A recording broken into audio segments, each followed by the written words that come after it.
y les platicaré en relación a una propiedad que vamos a requerir que se llama unicoherencia. Y cabe mencionar que esta propiedad fue introducida por Kuratowski para encontrar propiedades que caracterizaban a S2. Posteriormente, esta propiedad obtuvo diferentes técnicas, principalmente Borsuk fue quien utilizó funciones continuas para determinar, funciones continuas a S1 para determinar qué espacios podrían tener esta propiedad de unicoherencia. Y finalmente, Eilenberg y Ganea hacen una generalización de esta técnica para determinar cuándo los espacios eran unicoherentes o no. Finalmente, hay recientemente varios autores que han trabajado esta propiedad. Bien, en términos generales, la unicoherencia es una propiedad que tienen los espacios euclidianos, los cubos, las esferas SN, los espacios proyectivos, el cubo de Hilbert, los continuos de Peano, que no separan a la esfera S2, por mencionar algunos. En términos intuitivos, un espacio topológico conexo es unicoherente si no tiene hoyos, ¿de acuerdo? Y ahorita veremos por qué es esa expresión de que no tenga hoyos. De manera formal, si nosotros tenemos un espacio topológico conexo, este espacio será unicoherente si siempre que yo lo vea como unión de dos subconjuntos cerrados y conexos, se tiene que la intersección de estos dos subconjuntos es conexa, es decir, es de una sola pieza.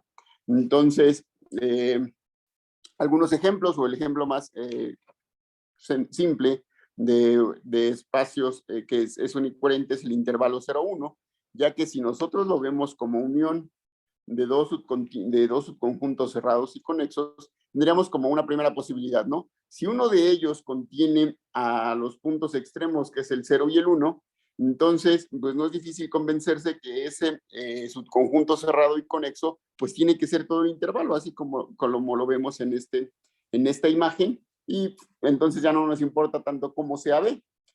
Al intersectarlo nos va a quedar B, y por lo tanto eso nos queda que la intersección de esos dos subconjuntos cerrados y conexos es conexo. Bien, el siguiente caso sería cuando el 0 se queda en uno de los cerrados y el 1 es parte del otro cerrado, ¿no? Cerrado y conexo. Como son cerrados y conexos, eso implicaría que el A tendría que ser de esta forma, partiríamos del 0 y creceríamos hacia su derecha, y el 1, perderíamos del 1 y creceríamos hacia la izquierda, ¿de acuerdo? Entonces,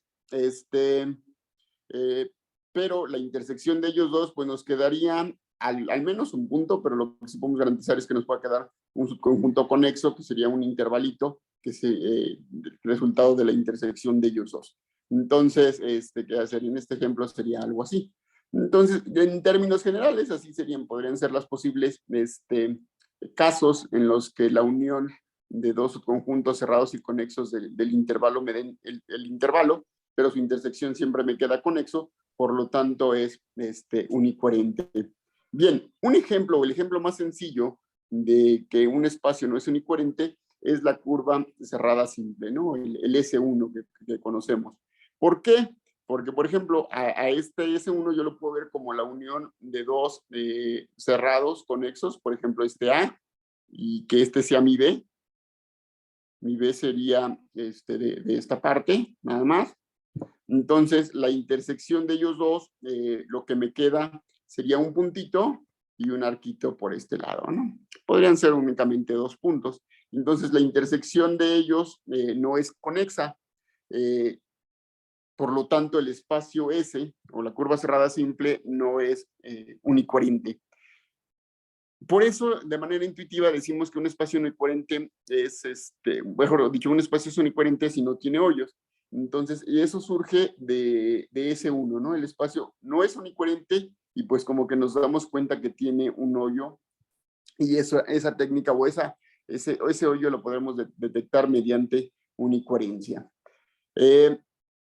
Nos podríamos preguntar si la 2 celda es unicoherente, pero aquí se surge, tendremos muchos problemas para determinar si es unicoherente o no, porque lo tenemos que ver como la unión de cualesquiera dos conjuntos cerrados y conexos, ¿no? Y entonces tenemos infinidad de posibilidades. Puede ser que la A sea esta parte, ¿no?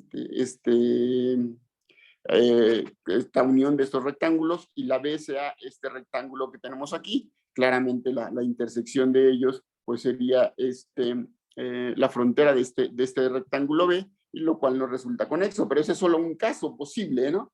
Entonces, también podría ser que la fuera la compactación del rayo con residuo un arco, ¿no? Algo miomorfo a eso. Y pues en ese caso el B tendría que ser, para que nos diera todo el espacio de toda la docelda, entonces tendría que ser pues toda la docelda, y pues la intersección nos quedaría, y esa nuevamente sería una posibilidad de que podamos hacer eso. Entonces eso se vuelve un poco complicado, y es por eso que surge otra técnica para determinar si el espacio es unicoherente o no. Y para ello, bueno, esta técnica la llamamos regularmente como propiedad B, y como les comentaba, surgen funciones continuas a S1 para poder determinar si un espacio tiene o no esta propiedad. Para ello... Estos de acá, miren. Es un juego de 3, ¿ya? Pero déjalos ahí, pues. Es que no sé cómo las puedas tomar así, o las sacas y las acomodas, porque son 3. Perdón.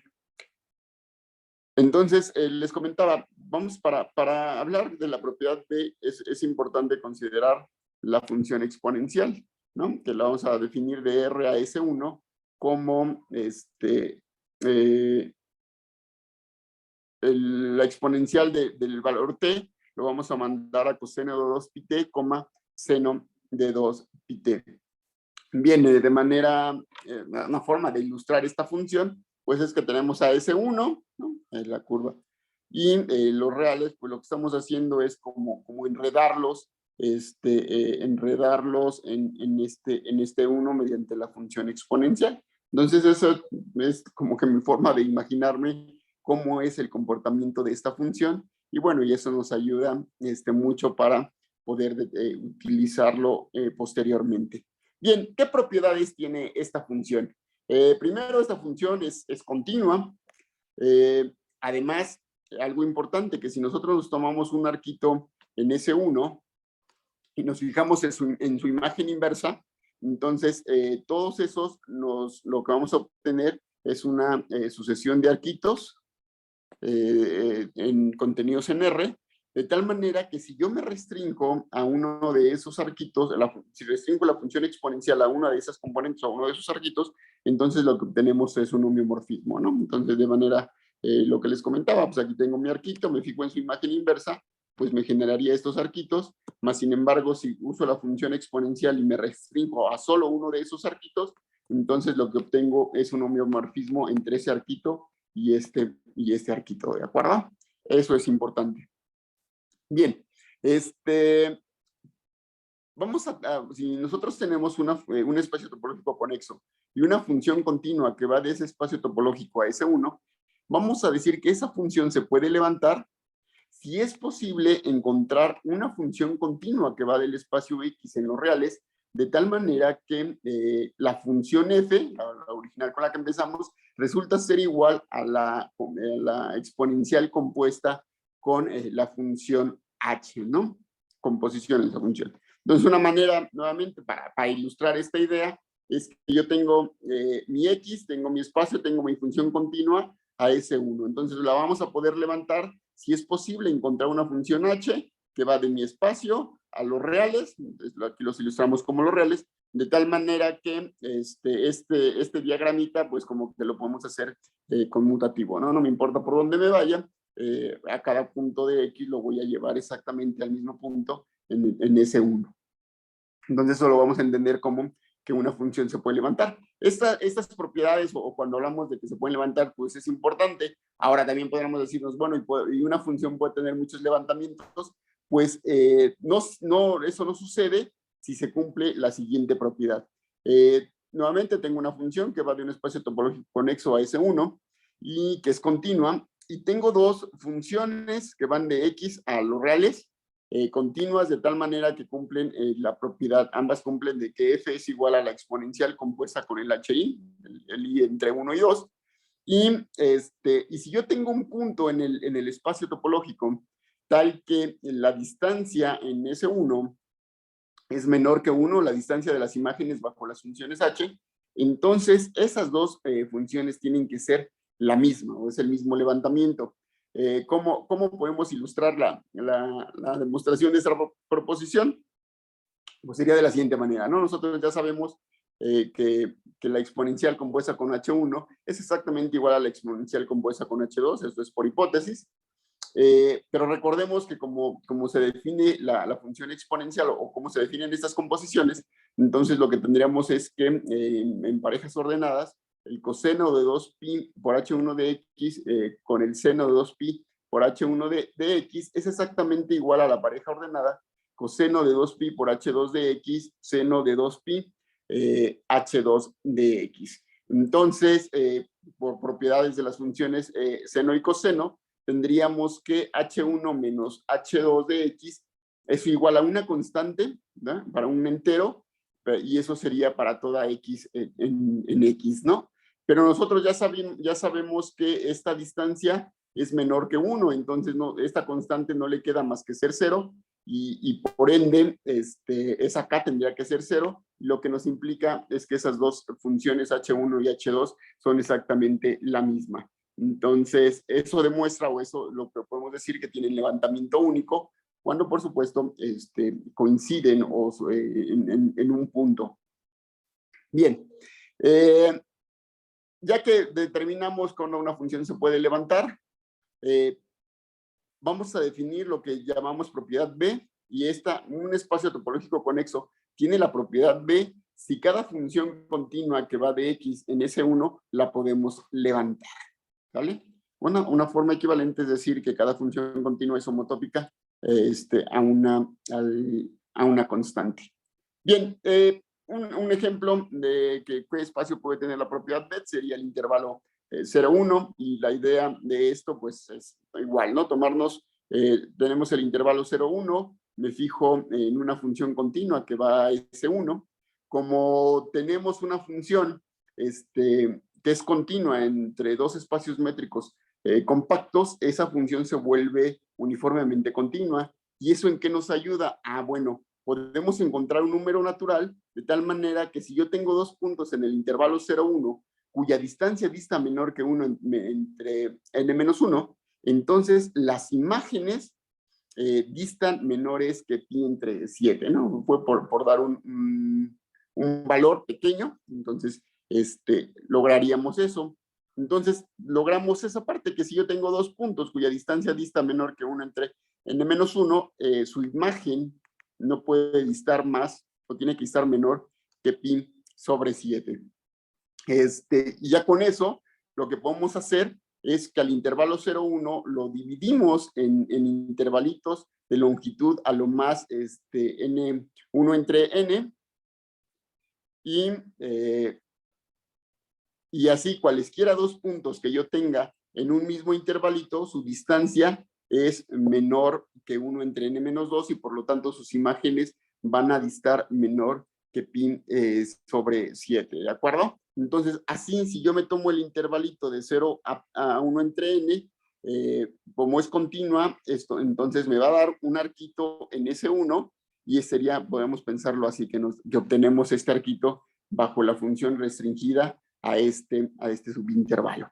Bien, pero ya habíamos dicho que si nosotros ya teniendo este arquito y me fijo en la imagen inversa bajo la función exponencial, entonces obtenía muchos arquitos en los reales, pero yo me podría elegir uno. Aquí podemos elegir uno, y esta función restringida a este arquito obtenemos un homeomorfismo, y entonces lo que hacemos es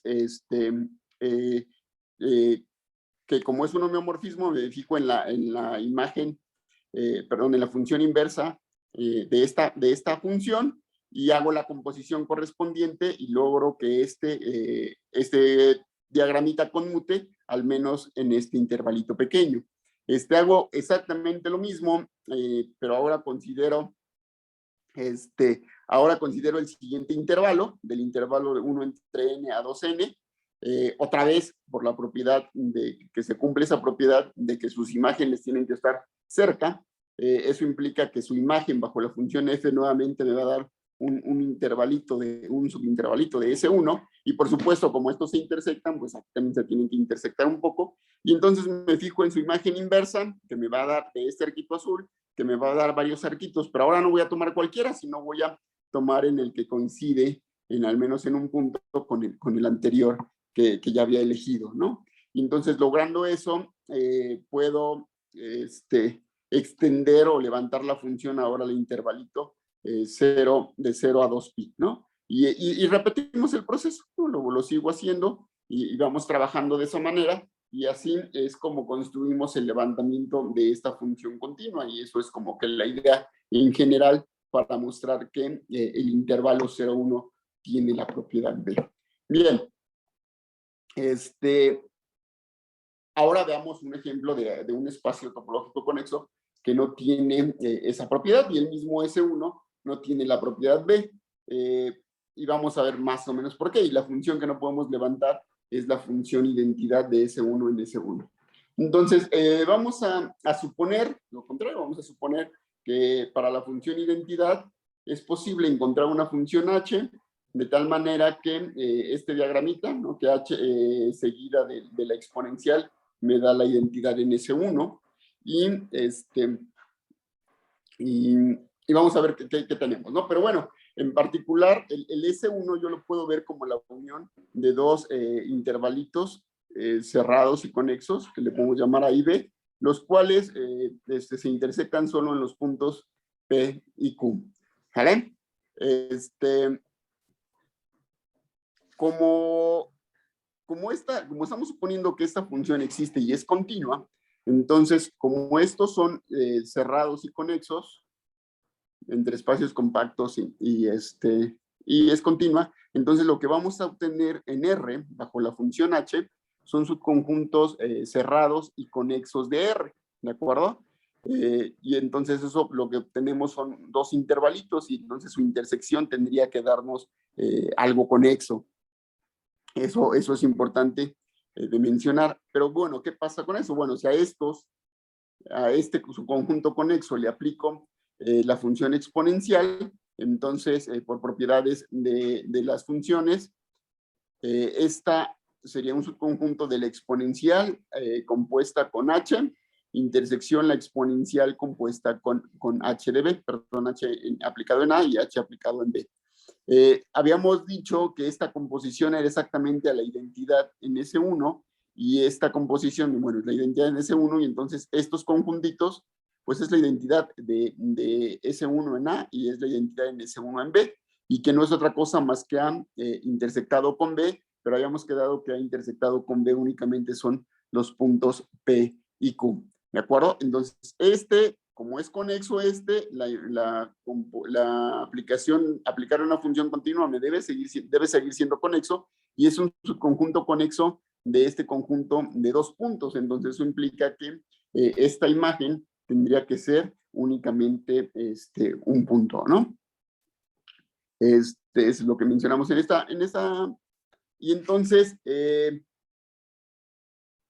esta diapositiva, que decimos que es solo un solo punto, pero si nosotros lo hacemos de manera directa, la identidad de estos dos puntos, pues me queda un conjunto de dos puntos, y esto tendría que ser exactamente igual a esto por la suposición de la H, y ya vimos que este es un subconjunto de es un subconjunto de esta parte, ¿no? Entonces, me queda dos puntos, pero es un conjunto de un punto. Entonces, eso me dice, eso es una contradicción, y esa contradicción salió de suponer que esta función h existía, por lo tanto, esa función h no existe, y eso implicaría que S1 no tiene la propiedad B. Entonces, ya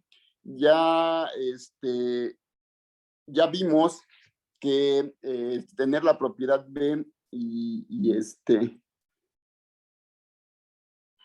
la unicoherencia como que se relacionan, porque también vimos que el intervalo 0,1 es unicoherente, S1 no es unicoherente, El intervalo 0,1 tiene la propiedad B, S1 no tiene la propiedad B, y entonces, bueno, ¿qué relación hay entre estas propiedades? En general, si nosotros tenemos un espacio topológico conexo y normal, si este espacio tiene la propiedad B, entonces ese espacio es unicoherente. Un esbozo de la demostración de este teorema, así de manera rápida, podemos suponer que Z no es unicoherente. Si Z no es unicoherente, significa que ese espacio yo lo puedo ver como unión de dos subconjuntos cerrados y conexos cuya intersección es disconexa. Es decir, esa intersección es la unión de dos cerrados ajenos no vacíos, ¿no? Podríamos imaginárnoslos de esta manera. Bien, como estamos pensando, estamos considerando que el espacio topológico es normal, es posible encontrar una función continua que va al intervalo 0,1, de tal manera que el f de E lo mandamos al 0 y el conjunto F bajo la función F lo mandamos a un medio, ¿de acuerdo? Con esta definición, entonces podemos, considerando esta función y la función exponencial, podemos hacer construir una función que vaya a S1 de tal manera que el conjunto A llene un arco de S1 y que el conjunto B llene o su imagen sea otro arco de S1, ¿no? Así de esta manera, y lógicamente tendría que ser G de F y G de E, ¿no? Esta es la función G, es una función G, esta función G va de Z, perdón, a S1 y es continua, ¿no? Como estamos suponiendo que el espacio tiene la propiedad B, eso significa que es posible encontrar una función continua H que va de este espacio Z a los reales, de tal manera que si a esa función le aplicamos posteriormente la función exponencial, obtengo, o nos da exactamente, se comporta igual que la función G. Pero ¿qué pasa aquí? ¿No? Otra vez vamos a analizar qué sucede con estas propiedades o con esto que ya tenemos en este momento. De manera similar a lo que hicimos con S1 y la identidad, este conjunto nos quedaría conexo y sería un subconjunto de GDE y GDF, ¿no? Entonces eso implicaría que este conjunto sería un punto, sería solamente un punto por ser conexo. Pero la G de y F, pues claramente son estos dos puntos, y este es un subconjunto de este conjunto, de esta imagen, y entonces tendríamos que dos puntos distintos son subconjuntos de conjunto de un solo punto, y eso nos da una contradicción. Esa contradicción sale de suponer que el espacio no es unicoherente, y con eso podemos concluir que el espacio Z tiene que ser unicoherente. Entonces ya vimos que todo espacio que tenga la propiedad B es unicoherente. Nos podemos preguntar, bueno, ¿y esa propiedad siempre se cumple o son equivalentes? La respuesta es no.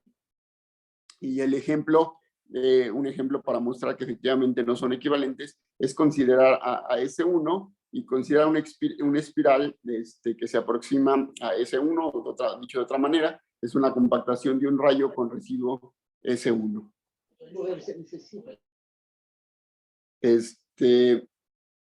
Nos podemos dar cuenta que los subconjuntos cerrados y conexos de este continuo, bueno, de este espacio, o son copias de él, son arquitos que pueden estar como subconjuntos de S1 o contenidos en el rayo, y por supuesto el S1, ¿no? ¿De acuerdo? Como la unión de dos de este tipo me tiene que dar todo entonces si considero pues su unión para que me dé el espacio completo, pues nada más le tengo que unir un arquito, y entonces su intersección pues me quedaría conexo.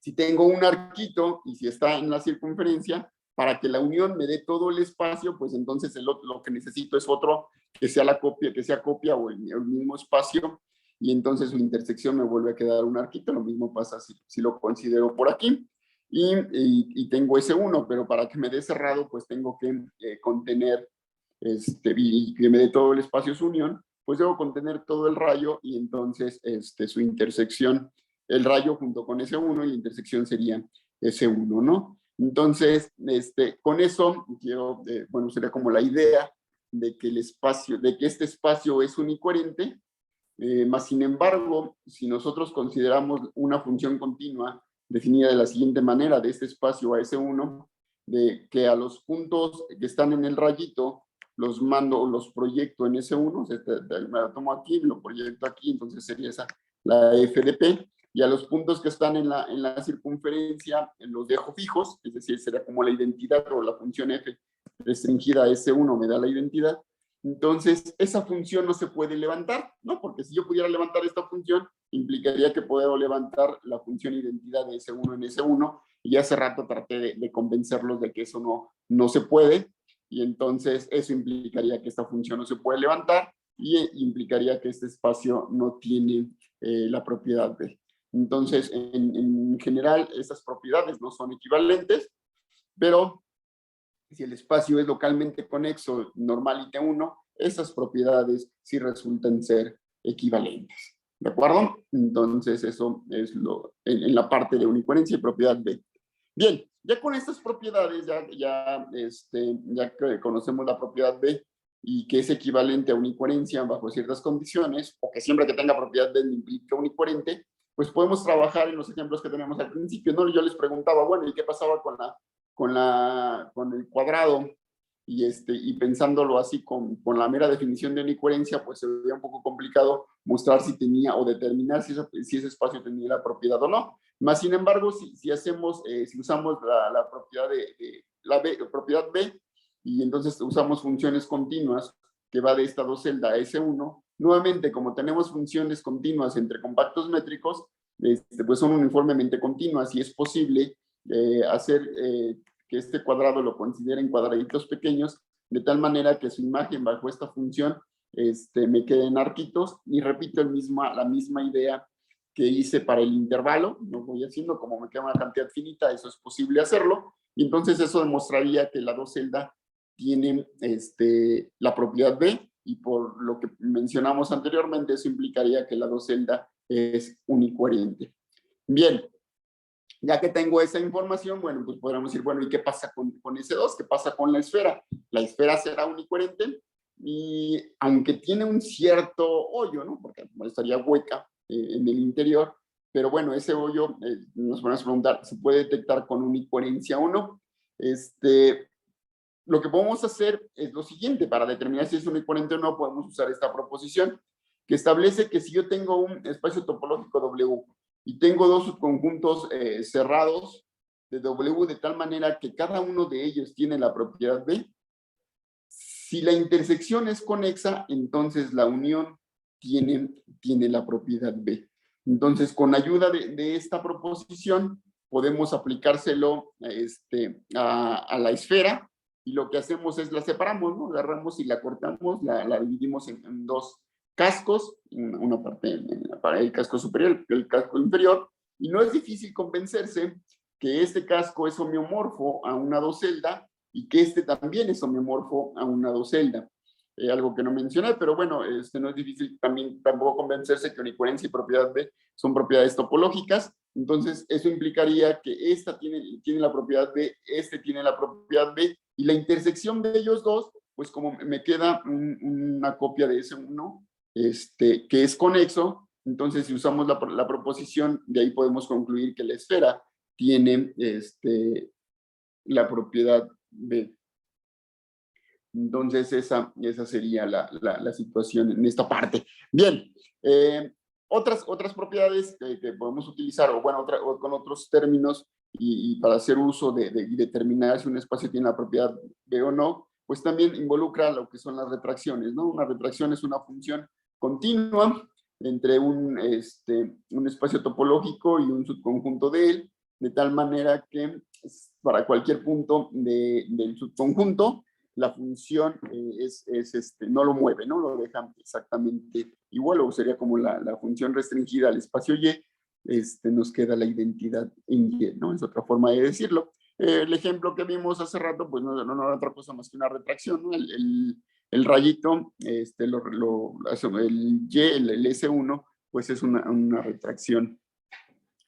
Así como vimos la función F, pues es una retracción a S1, ¿de acuerdo?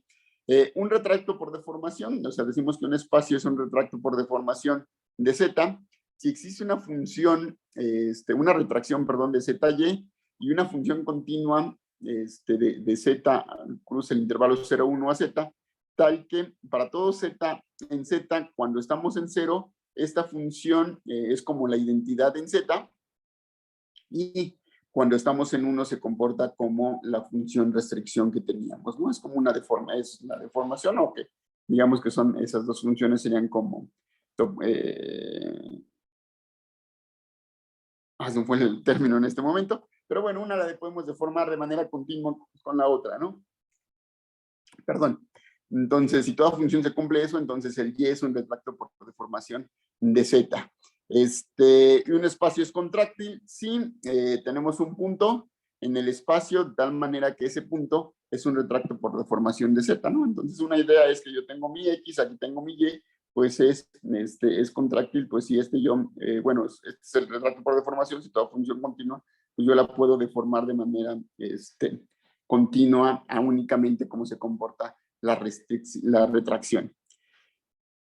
Bien, una propiedad importante, o para qué utilizamos la retracción, o por qué la mencionamos, es que si yo tengo un espacio topológico y tengo un retracto por deformación de Z, entonces Z tiene la propiedad B, sí, solo si Y tiene la propiedad B, ¿de acuerdo? Entonces, en particular, si el espacio es contráctil, cuando es contráctil un punto es su retracto por deformación, pues no es difícil convencerse que un punto pues siempre tiene la propiedad B, y entonces eso implicaría que si el espacio es contráctil, entonces tiene la propiedad B.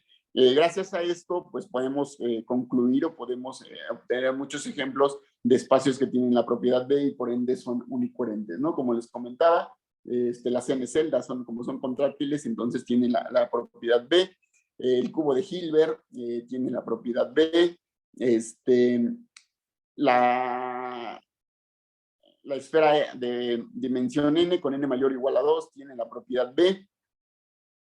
Y así, ¿no? O sea, ya tenemos muchos ejemplos de espacios que tienen la propiedad B y por lo tanto serían unicoherentes. Bien, bueno, como les comentaba, utilizar funciones continuas se vuelve una herramienta muy útil para determinar cuando un espacio tiene la propiedad, es unicoherente o no. Vamos ahora a entrar en materia, como comentaba al inicio de la plática el doctor al hacer la presentación. Lo que hemos trabajado en nuestros trabajos de investigación es hiperespacio de continuos. Entonces, un continuo es un espacio métrico compacto y no conexo. Si se dan cuenta, digo, no puedo negar la cruz de mi parroquia, decimos aquí en México, y todos los ejemplitos que he puesto de espacios pues han sido continuos, ¿no? Por ejemplo, el intervalo 0, 1, S1, en la esfera de dimensión 2, S2, una docelda, esta compactación del rayo con residuo un S1 y esta que no es otra cosa más que una sucesión de arquitos que se van haciendo de diámetro más pequeño y todas se unen por el punto, por un punto, ¿de acuerdo? Por un punto extremo que le llamamos regularmente como F omega. Bien, y ya que tenemos un continuo, pues hablamos de sus hiperespacios, ¿no?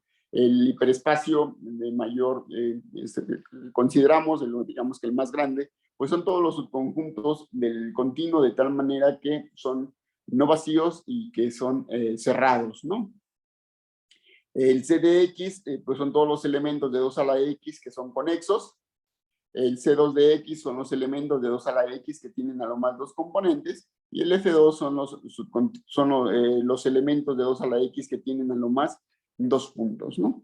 Entonces, pues, ya que tenemos esta propiedad, bueno, cabe mencionar que se sabe que estos hiperespacios son unicoherentes, ¿vale? Entonces, esto es importante mencionarlo en ese momento. Para darnos una idea de cómo son los hiperespacios o los modelos de los hiperespacios, vamos a trabajar con el hiperespacio del intervalo 0,1, ¿no? Si yo me tomo un subcontinuo del intervalo 0,1, pues no es difícil convencerse, pues que tendría que ser o un punto o un arquito, ¿no? Y este arquito pues está bien determinado por sus extremos y su punto medio, ¿no? Entonces, con esta propiedad y definiendo esa función, pues es posible que a cada arquito, pues yo lo mande a un arquito de un triangulito de esta docelda, contenida en R2, y entonces este es un modelo para el hiperespacio de subcontinuos del intervalo 0, 1.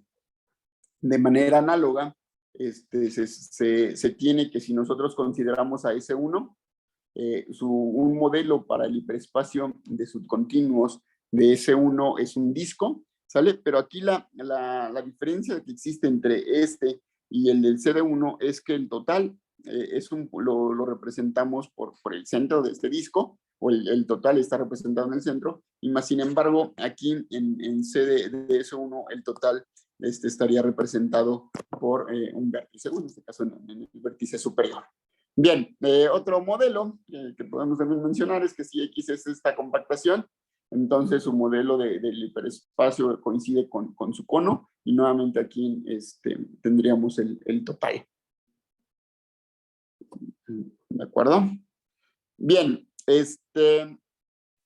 como el título de la plática hasta el momento no lo habíamos mencionado, es decir, hice haciendo agujeros en el hiperespacio de subcontinuos de un continuo, ¿no? Y entonces, pues ahora vamos a entrar en materia y vamos a definir qué es hacer un agujero, ¿no? Entonces, si nosotros tenemos un espacio topológico unicoherente y tenemos un elemento, vamos a decir que ese elemento agujera o le hace un agujero si al quitarle el punto perdemos la propiedad de unicoherencia, ¿de acuerdo? Entonces, la idea del trabajo de investigación, pues es determinar qué elementos agujeran o no a los hiperespacios. ¿Y por qué fue importante esta propiedad? Bueno, Alejandro Illanes, investigador aquí de la Universidad Nacional Autónoma de México, utiliza o prueba que el C2 del intervalo 0,1 menos un elemento es unicoherente para todo elemento del C2 del intervalo 0,1, mientras que el C2 de S1 menos S1 no es unicoherencia. Entonces, esto determina que estos dos espacios no son homeomorfos, contrario a lo que veíamos hace rato, ¿no? El C del 0,1 es una docelda, el C de S1, perdón, aquí es S1 como exponente, son homeomorfos, ¿de acuerdo? Entonces, el determinar si al quitar ese punto pierdes la propiedad de unicoherencia, pues te sirve para distinguir ciertos espacios, ¿sale? Entonces, pues eso fue el tema de estudio y tratar de determinar qué elementos agujeran a un hiperespacio, ¿vale? Entonces, el problema en general es que si nosotros tenemos un hiperespacio unicoherente de un continuo, entonces, pues, determinar qué elementos le hacen algún agujero. Bien, en términos generales, algunos resultados que hemos obtenido en relación cuando tratamos de dar solución a este problema, pues cuando consideramos los singulares. Los singulares son conjuntos de un solo punto del espacio. Entonces, si nosotros tenemos un continuo y un punto de él, el conjunto formado por ese singular o por ese X no agujera C de X, ¿no? O sea, que aquí tengo X, aquí tengo mi X. Regularmente nos imaginamos el modelo de cualquier hiperespacio para generar ideas así como un cono. Y pues no es difícil convencerse. Bueno, y regularmente la base, pues la interpretamos como algo homeomorfo al X. Y entonces el punto, el singular, está representado en la base y pues bueno, es posible, utilizando ciertos arcos, mostrar que este espacio menos tiene la propiedad de, y por ende es unicoherente, ¿de acuerdo? Entonces esa es la idea de usar ese tipo de propiedades de funciones continuas. Bien, y ya en general, bueno, otro resultado que obtenemos es que si nosotros tenemos un elemento de 2 a la X, el cual es totalmente disconexo, recordemos que cuando hablamos de conjuntos totalmente disconexos, significa que las componentes conexas de este conjunto A son conjuntos de un solo punto, y entonces es cuando tenemos esta condición, ese elemento no agujera a 2 a la X. Bien. Recientemente, junto con otros compañeros de aquí de nuestra universidad, se mostró que si nosotros tenemos un espacio localmente conexo, Entonces, ningún elemento de 2 a la X lo agujera o le hace un agujero. Bien, otros subcontinuos particulares que tienen los continuos son los arcos libres. Y por definición, un arco es un arco libre en un continuo X si al quitarle los extremos obtenemos un conjunto abierto en el espacio X, ¿no? Para ilustrar las ideas y para que nos quede más o menos, espero que pueda explicarlo o ayude a comprender estos términos, es que si yo tengo, mi continuo es esta P, que le llamamos como la paleta, que no es otra cosa más que un arquito y una curva cerrada simple, no es difícil convencerse que su hiperespacio de subcontinuos resulta ser homeomorfo a una docelda, unión un cilindro y un disco, y así, bueno, de esa forma pegados, ¿no? La docelda con el cilindro de un lado, el cilindro con el disco, pues comparten un disco, y los tres comparten solo un punto, que es este punto importante que tenemos aquí. Bien, los arcos libres son ejemplos de arcos libres, ya que más o menos es, por ejemplo, ¿no? Este es un arco libre. Si nosotros consideramos este arco y le quitamos los extremos, pues lo que nos quedaría pues sería un arquito sin extremos, y lo cual no es difícil convencerse que es abierto en la paleta, en el P. Este arquito está representado en la docelda y sería un punto de la docelda, y en esta parte lo representamos para ejemplificar como ese punto, ¿no? Otro tipo de arco libre es aquel que tiene el punto extremo del arco que estamos considerando en el continuo, y en este caso lo podríamos representar en el hiperespacio como un punto en este lado de la docelda. Ya que más o menos distinguimos ese tipo de puntos, o bueno, ese tipo de subcontinuos que les llamamos arcos libres, entonces tenemos el siguiente resultado, que si yo tengo un continuo y tengo un arco libre de tal manera que sus puntos no son puntos interiores del arco, entonces ese arco agujera a C de X, ¿no? Es decir, entonces tenemos aquí que habíamos dicho que para que los puntos P y Q no sean interiores del arco PQ, pues eso significa que sería de esta manera, ¿no? Sería un arquito de este estilo, que ya habíamos dicho que se representaría aquí, y perdón, entonces si nosotros lo quitamos, entonces pues generamos por ahí como un espacio, y lo que podríamos hacer pues es separar esta parte, y nos fijamos en este triangulito, ¿no? que está determinado por los extremos P y Q, y podríamos considerar el resto, ¿no? O sea, podríamos considerar todo el resto del espacio, no sé si se alcanza a ver, pero me refiero a toda esta parte, ¿no? Entonces, ¿qué estoy tratando de hacer? Bueno, al considerar CP de X, CP de P menos el arquito PQ, yo lo puedo ver como la unión de esta docelda sin este extremo, unión, y la otra parte que lo puedo ver como beta, de tal manera que su intersección son estos dos arquitos, ¿no? Que sería este segmentito, y el otro sería este otro segmentito, ¿no? Los cuales son ajenos, y y resulta ser la intersección de ellos dos. Entonces, lo que estoy tratando de mencionar es que este espacio no sería unicoherente, porque lo puedo ver como la unión de dos subconjuntos cerrados y conexos, cuya intersección es disconexa, y entonces, por lo tanto, ese espacio no es unicoherente, y por lo tanto, este punto PQ, este arco agujera al hiperespacio de subcontinuos de X, ¿no? En el caso en que uno de los extremos es punto interior del arco libre, es decir, cuando tenemos de este estilo, entonces habíamos comentado que lo representábamos por un punto ahí en la frontera, o de ese lado. Entonces, si nosotros lo quitamos y hacemos la siguiente separación, o sea, de aquí, no sé qué dice, perdón.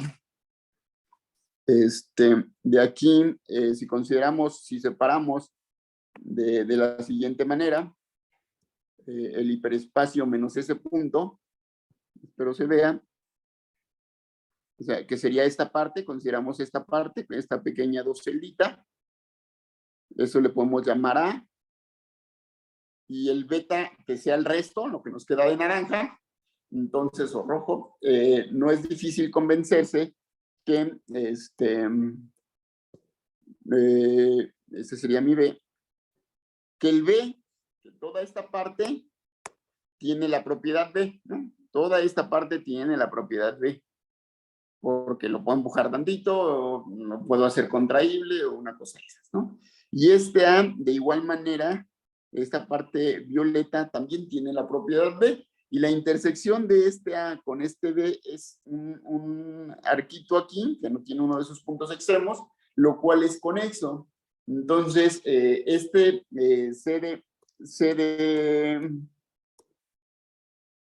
CDP menos PQ, lo puedo ver como la unión de dos conjuntos cerrados y conexos que tienen la propiedad B, cuya intersección es conexa. Entonces, eso implicaría que este espacio tiene la propiedad B y por lo tanto es unicoherente. Entonces, esa es la idea de la prueba, de que un arquito bajo estas condiciones no agujera al hiperespacio de subcontinuos del continuo. Bien, otros continuos que pueden agujerar a un hiperespacio son cuando consideramos las curvas cerradas simples. Entonces, una curva cerrada simple, pues es algo homómorfo a S1, de tal manera, y tiene un punto, de tal manera que al quitar ese punto, me queda un subconjunto abierto del espacio, ¿no? Y regresamos a nuestro ejemplo, que nos sirve para ilustrar esta definición. Pues esta que tenemos aquí es una curva cerrada simple libre, ¿de acuerdo? Este puntito, si nosotros quitamos este puntito, el S menos este puntito, pues me queda un conjunto abierto del espacio P. Este está representado por un punto, por este punto de aquí,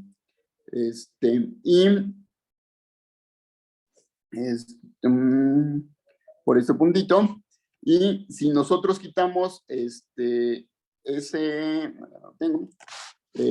si nosotros quitamos ese puntito, entonces, si lo borramos, ¿no? Es posible hacer la siguiente separación. O sea, podríamos separar este espacio de esta manera. De aquí tomamos este arquito, de aquí tomamos este arquito, y me fijo en este conjuntito del hiperespacio, en este subconjunto del hiperespacio, y ese lo llamo A. Entonces, eso lo podría llamar A. Y el resto, el beta, sería pues lo que me queda de naranja, ¿no? No, lo que me queda de rojo. Y entonces eso le puedo llamar B, beta. Y entonces no es difícil convencerse que tanto A como beta tienen la propiedad B y su intersección pues es, perdón, aunque tengan la propiedad B no me importa. La unión de ellos me da, una disculpa, la unión de ellos me da todo el espacio. O sea, si yo uno CDP menos S, estoy diciendo algo raro. Perdón, tengo CDP menos S, ese CDP menos S lo puedo ver como la unión de A y B. ¿De acuerdo? El B es esta parte roja y el A es esta parte verde que tengo aquí. Pero su intersección de ellos dos, tanto A y B, son cerrados y conexos en CP menos S. Y la intersección de ellos dos, pues es la unión de dos arquitos. Un arquito que me queda aquí y otro arquito que me queda acá. Y esos dos arquitos son ajenos. Entonces, eso significa que a este lo vi como la unión de dos cerrados, cuya intersección, cerrados y conexos, cuya intersección es disconexa, y entonces eso implicaría que este espacio no es unicoherente, y lo que concluimos o lo que obtendríamos es que esta curva cerrada simple pues agujera a este hiperespacio de continuos, ¿de acuerdo? Ya les había dicho, si nosotros tenemos S1, entonces el C de S1 es un disco en el cual en el centro está representado el total, el S1, ¿de acuerdo? Y si nosotros lo quitamos, pues es fácil convencerse que ese disco lo puedo ver como la unión de dos conjuntos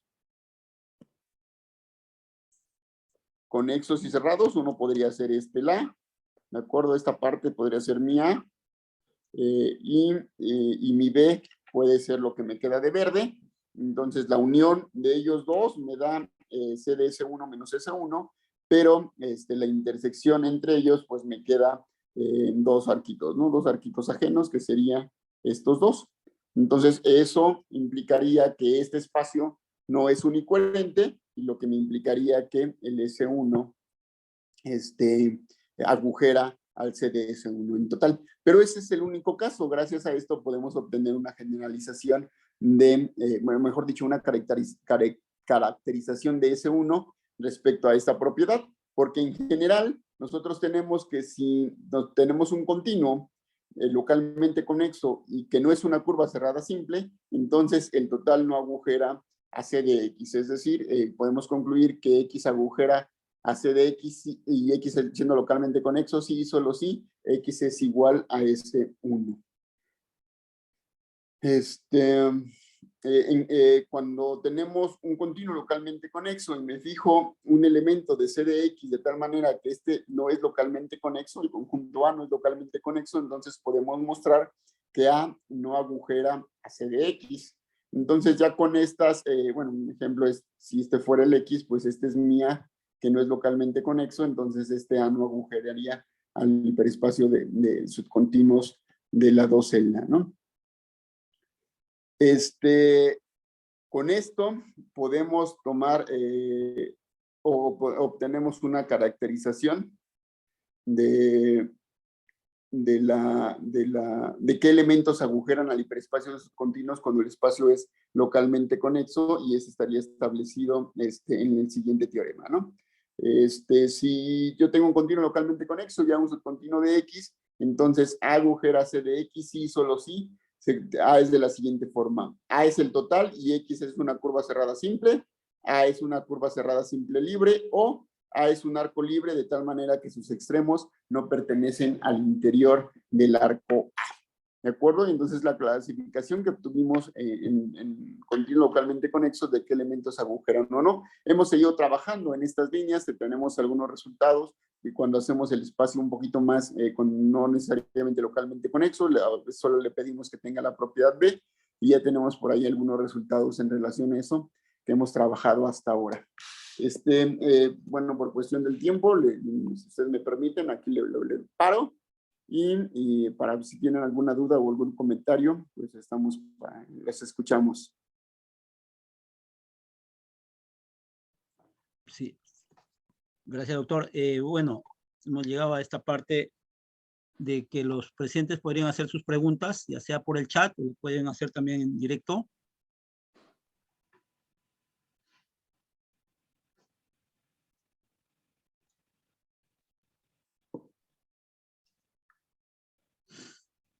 Al parecer no hay ninguna pregunta. Vamos a mirar o revisar el chat.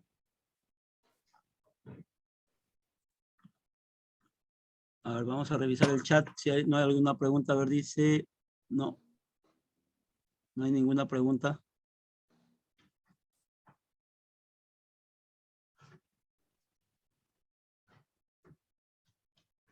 Bien, parece que no hay pregunta alguna, con lo que damos por terminado la ponencia.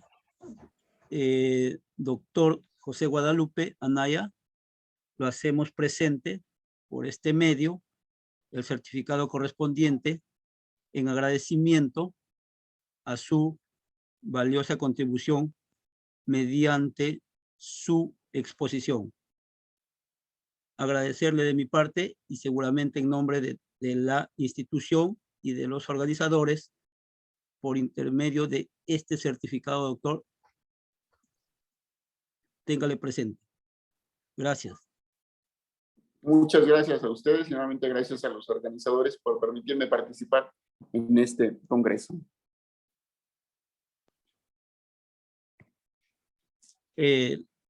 Gracias.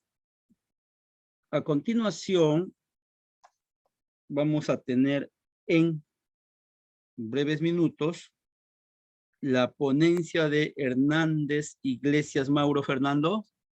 ¿Está Mauro?